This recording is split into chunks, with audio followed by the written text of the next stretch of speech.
नमस्कार मित्रों। लाल किताब में वर्णित सभी ग्रहों के उपायों की चर्चा करते हुए आज हम चर्चा करेंगे राहु ग्रह की।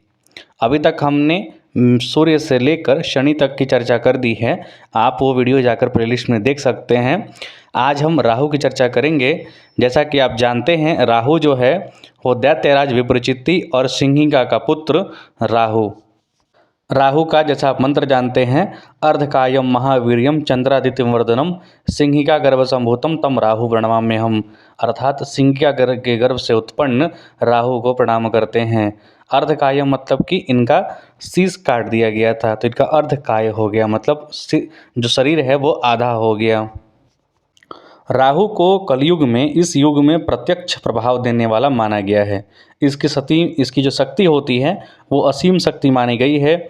इसके द्वारा दुख, दुर्भाग्य, संकट, विध्वंसक प्रवृत्ति, नौका चालन, राजनीति, साहस, चिंता, पितामह, अनुसंधान तथा विलासिता आदि का विचार किया जाता है। यदि आपकी कुंडली में कहीं भी बली होकर राहु बैठा है तो बहुत उच्च पद प्राप्त करवाता है, राजनीति में माहिर बनवाता है। और राहु जो है भौतिकता का मूलतः कारक होता है, फिजिकल कंफर्ट का कारक होता है। तो संसार की जितनी भी चीज़ें होती हैं वो राहु यहाँ पर सुख देता है। लेकिन कहीं भी राहु अनिष्ट हो गया, खराब बैठा हुआ है, तो इन सारी चीज़ों में, सुखों में कमी कर देता है। तो आज हम राहु के उपायों की ही चर्चा करेंगे, अनिष्ट निवारण का। सबसे पहला उपाय तो मैं हमेशा जो बताता हूँ, नारियल को अपने ऊपर से घुमाकर दरिया में यानी कि नदी में बहा दें। ये राहु का बहुत अच्छा उपाय होता है। आगे देखेंगे तो जौ को कच्चे दूध में धोकर चलते नदी, मतलब कि बहते हुए नदी में आप बहा सकते हैं। टीबी वगैरह जितना भी प्रकार का नया टाइप का जो डिजीज़ होता है उसको राहु करवाता है। पैर का नीचे का पोर्शन यदि आप हमेशा दर्द करते रहता है तो वो भी राहु खराब करता है। राहु का संबंध कोयला से है, संतानहीन व्यक्ति से है, एक आंख के काने व्यक्ति से, विष्ठा से, मकान, उसके दरवाजे, छत वगैरह से है। तो इन सब चीज़ों को अच्छे से रखना चाहिए। यदि राहु अनिष्टकारी स्थिति में हो तो भंगी को दान देने से कल्याण होता है। अर्थात जो भिक्षा मांगते हैं उनको दान दे सकते हैं। राहु अचानक फल देता है, इसलिए अचानक कोई व्यक्ति राजा बन जाता है, अचानक कोई व्यक्ति रंग बन जाता है, तो यहाँ पर भी राहु का कहीं न कहीं कारकत्व कार्य करता है। राहु बिजली से संबंधित है, राहु नई नई टेक्नोलॉजी से संबंधित है। तो जो लोग बहुत जल्दी फेमस हो जाते हैं, आजकल सुप्रसिद्ध हो जाते हैं यूट्यूब वगैरह पर कहीं भी, तो उसमें भी राहु का हाथ कहीं ना कहीं रहता है। तो आपकी कुंडली में देखिए राहु कहाँ बैठा हुआ है, उसी के अनुसार फल करेगा। और अभी मैं चर्चा करूँगा 1 से 12 भाव तक कहीं भी राहु बैठा है तो आप कौन सा उपाय कर सकते हैं, क्योंकि राहु जहाँ भी बैठता है कुछ न कुछ अनिष्ट करता ही है। तो राहु के अच्छे फल की प्राप्ति के लिए पहला तो आप उसके मंत्रों का जाप करवा के हवन शांति करवा सकते हैं। राहु के मंत्रों का जाप 21,000 बार किया जाता है। यदि ये नहीं करना है तो कुछ टोटके कर सकते हैं, जैसे कि लोहे की ताबीज में सफ़ेद चंदन की जड़ को रख कर बुधवार को नीले रंग के सूती धागे में आप प्रातः धारण कर सकते हैं। बुधवार या फिर जो 6 नंबर की राशि होती है उसको जो राहु है वो अपना घर मानता है। या फिर और दूसरे उपाय के रूप में आप मध्यमा उंगली में लोहे की अंगूठी आप गाय के दूध में स्नान करा के धारण कर सकते हैं। मतलब गाय के दूध में डुबा दीजिए उस लोहे के छल्ले को और आप उसे पहन सकते हैं। यहाँ भी अच्छा फल आपको देखने को मिलता है। राहु के मंत्र जो कि मैंने बताया 21,000 बार जाप कर सकते हैं, वो है ओम ग्राम ग्रीम ग्रौम सह राहवे नमः। यदि आप ये उपाय नहीं कर सकते हैं तो आगे और उपाय जानिए। भैरव जी की पूजा जो है वो विशेष राहु के लिए ही माना जाता है। काल भैरव की पूजा जो है विशेष राहु के लिए मानी जाती है। वहाँ पर उनको शराब चढ़ाना होता है, मदिरा चढ़ाना होता है, तो उनसे भी अच्छे फल की प्राप्ति होती है। और दूसरा, यदि राहु का फल खराब मिल रहा है, टेक्नोलॉजी वगैरह में परेशानी है, हमेशा बीमार रहते हैं, या फिर भूत प्रेत वगैरह से परेशानी रहती है, मतलब बहुत प्रकार की परेशानियां हैं जीवन में, तो आप एक चीज़ कर सकते हैं, काले रंग के कपड़े ना पहने, नीली काली टोपी या कैप अथवा पगड़ी आदि कभी ना लगाएं। अपनी जेब में हमेशा चांदी का चौकोर टुकड़ा रखें। बादाम और नारियल को दरिया में, नदी में बहा सकते हैं।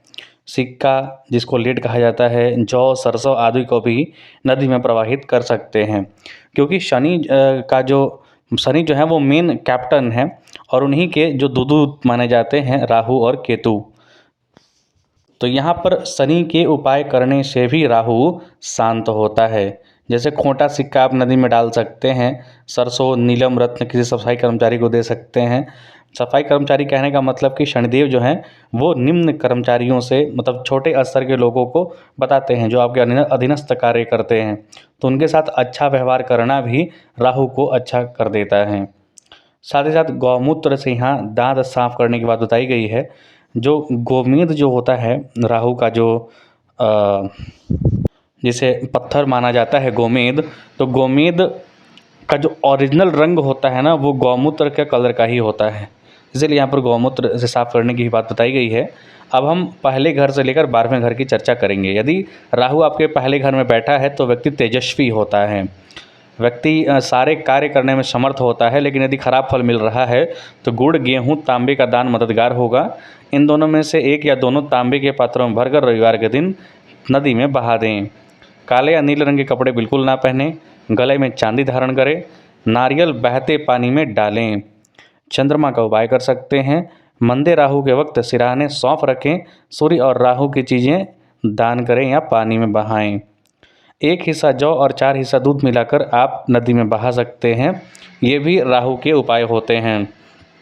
लेकिन जो सौंफ है उसको बहाना नहीं है, सौंफ को अपने सिरहाने सिर्फ रखना है। दौलत और जायदाद की कमी रोग में बिल्ली की जैरगंदुमी, मतलब बिल्ली की जो विष्ठा होती है उसको कपड़े में बांधकर घर में हिफाजत से रखना चाहिए। ये प्रायः अच्छा उपाय नहीं माना जाता है। और दूसरे उपाय जो मैंने बताए वो आप कर सकते हैं। यदि आप राहु दूसरे भाव में बैठा हुआ है तो उपाय के तौर पर आप कर सकते हैं, चांदी या सोने की ठोस गिल्ली केसर सहित चांदी की डिब्बी में बंद करके सदा अपने पास रखें। या फिर हाथी के पाँव की मिट्टी कुएं में गिराएं। हाथी जहाँ चलता है उसके पाँव की मिट्टी उठा लें और कुएं में गिरा दें। विवाह के बाद ससुराल से बिजली का कोई सामान बिल्कुल भी ना लें। जब शनि मंदा हो तो सोने या चांदी की ठोस गोली अपने जेब में रखें। शनि मंदा कब होता है? हमेशा तबीयत खराब रहे, हड्डी खराब रहे, हड्डी में फ्रैक्चर होता रहे, हमेशा नौकरी वगैरह में, लाभ वगैरह में परेशानी हो। अपने हाथ से दान करें। शनि को मंदा बिल्कुल भी ना करें। खराब व्यवहार किसी के साथ बिल्कुल भी ना करें। तीसरे घर में यदि राहु बैठा है, खराब फल मिल रहा है, मतलब कि तीसरे में राहु बहुत अच्छा फल देता है, धन धान्य संपत्ति सब कुछ देता है, ये सब नहीं मिल रहा है तो स्वप्न की बातें सच मानकर उस पर अमल करें। आप जो स्वप्न देखते हैं वो बिल्कुल हकीकत में बदलेगा। असली हाथीदांत घर में रखें। यदि पॉसिबल हो तो दरिया में श्रीफल प्रवाहित करें। श्रीफल मतलब कि नारियल। यव यानी कि जौ को दूध से धोकर दरिया में प्रवाहित करें। दरिया में आप कच्चा कोयला भी बहा सकते हैं या फिर केतु के उपाय कर सकते हैं। अब यदि राहु आपके चतुर्थ भाव में बैठे हैं तो याद रखिए, उपाय के तौर पर हमेशा अपने पास या फिर अपने शरीर पर चांदी धारण करें। 400 ग्राम सूखा धनिया अथवा 400 ग्राम बादाम नदी में बहा दें। 1.25 किलोग्राम जौ में 5 किलोग्राम दूध मिलाकर नदी के हवाले कर दें यानी बहा दें। 40 साल की उम्र में लड़की की पैदाइश फ़ायदेमंद होगी। ये तो खैर कंडीशनल है। गणेश जी की पूजा करें, अर्थात केतु का उपाय करें, कन्यादान करें। लड़कियों की शादी में पैसे दान आप कर सकते हैं।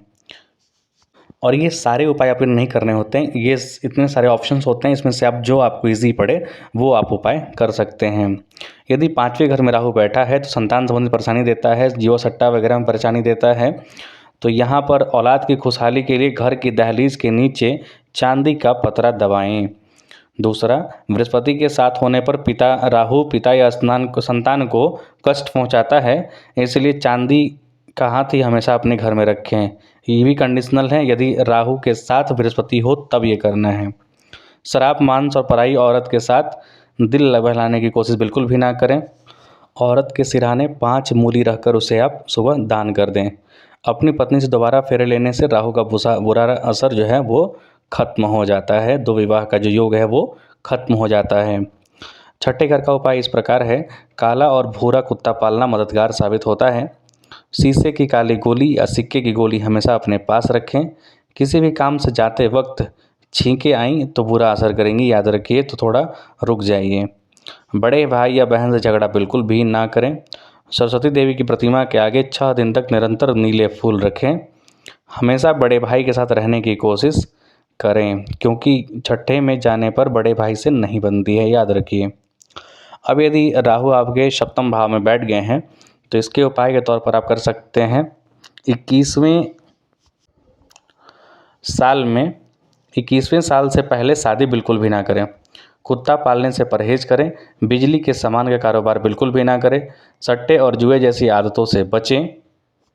यदि आपकी कुंडली में राहु सप्तम भाव में है तो अपने ससुर से चांदी अपने हाथ में लें और उसे जीवन भर अपने पास रखें।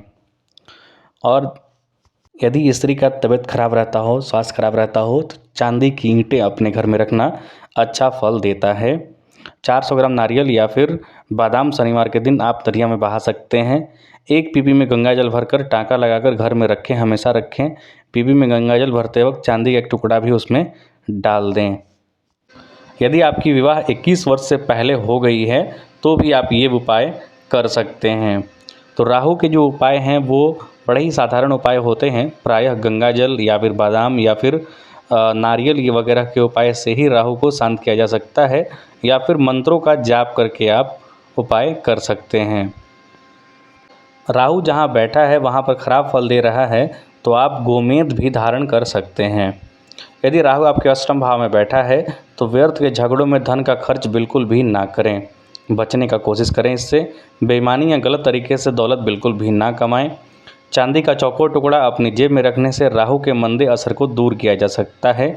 अगर घर के पास कोई भी हो कुआं वगैरह तो उसमें तांबे का सिक्का डाल आएँ।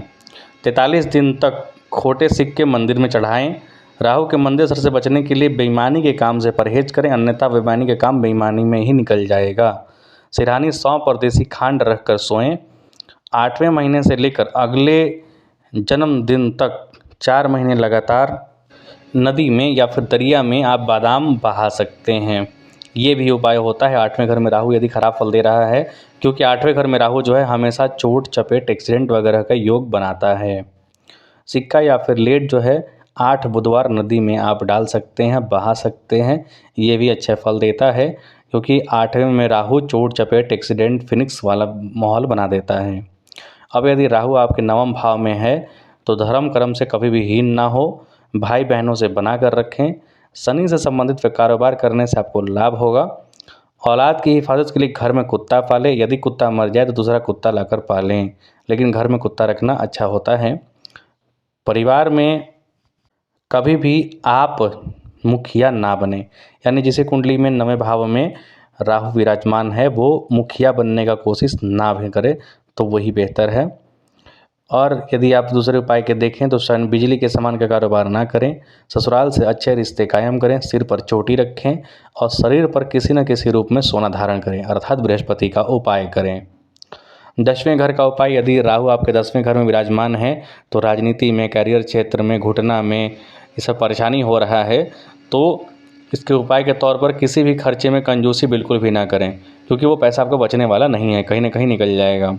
नंगे सिर रहने से राहु का असर नीच होगा। हमेशा सिर पर कुछ ना कुछ रखें, सिर को ढके रखें, कैप वगैरह लगाएं, पगड़ी बांधें, कुछ भी करें। मंगल का उपाय करते रहें। मसूर की दाल पानी में बहाते रहें। शनि के मंदे कामों से बचें। शनि का कुछ भी खराब फल वाला कार्य बिल्कुल भी ना करें। अंधों को खाना खिलाया करें। तंगदिली दूसरों के साथ बैर की वजह बनेगी, इसलिए तंगदिली से काम ना करें, मतलब कंजूसी बिल्कुल भी ना दिखाएं, अच्छे से रहें। अपने परिवार से अलग बिल्कुल भी ना रहें। राहु 10वें भाव में है तो आपको हम यात्राएं बहुत कराएगा और तीर्थ यात्राएं बिल्कुल कराता है। तो इन सब चीज़ें उपाय आप करते रहें। यदि राहु आपके 11वें भाव में है तो बहुत सारे तरीक़ों से लाभ कराता है, लेकिन बेईमानी से आपको नहीं कमाना है। राहु की चीज़ें जौ, सिक्का, नारियल आदि आप नदी में प्रवाहित कर सकते हैं उपाय के तौर पर। तांबे का सिक्का कुएं में गिराएं। बिजली का सामान किसी से भी मुफ्त में न लें। नीले रंग की वस्तुएं जैसे नीलम रत्न, हाथी दांत वगैरह घर में सहेज कर रखें। घर दुकान से भिखारी की कभी खाली हाथ न जाने दें। 11वां घर जो होता है राहु उसे अपना मानता है, तो भिखारी वगैरह को या फिर भंगी वगैरह को कभी भी खाली हाथ न जाने दें। लोहे का कड़ा या अंगूठी पहने। शनि के मंदी कामों से परहेज करें। बृहस्पति को उच्च करें। पिता, केशर और सोने को पास रखें, मतलब पिता से हमेशा बनाव रखें। पिता का सम्मान करें, इससे राहु का मंदा असर दूर होगा। पिता की मृत्यु के बाद गले में सोना पहन सकते हैं। केसर का तिलक लगाएं। नए आदमी या औरत पर यकीन बिल्कुल भी ना करें जब तक कि आपको पूर्ण विश्वास ना हो जाए। चांदी के गिलास में पानी पिया करें, मतलब चंद्रमा का उपाय करें, लिक्विडिटी हमेशा बनी रहेगी। अब यदि राहु आपके 12वें भाव में बैठ गए हैं तो यहाँ पर जितना आय होता है उतना ही व्यय भी होता है। तो इससे बचने के लिए बुरे व्यसनों में मेहनत की कमाई बिल्कुल भी खर्च ना करें। हालात से समझौता करना सीख जाएं। काम पर जाते वक्त छींक की आवाज़ पर थोड़ी देर के लिए ठहर जाएं, तभी आगे बढ़ें। रात को सोते वक्त सिर के नीचे मंगल की चीज़ें जैसे सौंफ, मूंगा आदि रख कर सो सकते हैं, क्योंकि मंगल को राहु काटता है और राहु को मंगल काटता है, मतलब उनके बुरे फल को। बीमारी से बचने के लिए योगाभ्यास हमेशा किया करें और राहु के अच्छे फल को प्राप्त करने के लिए रसोई में बैठकर आप खाना खा सकते हैं। ये कहीं भी किसी भी घर के लिए उपाय है। रसोई में बैठकर खाना खाने से राहु का अच्छा फल होता है।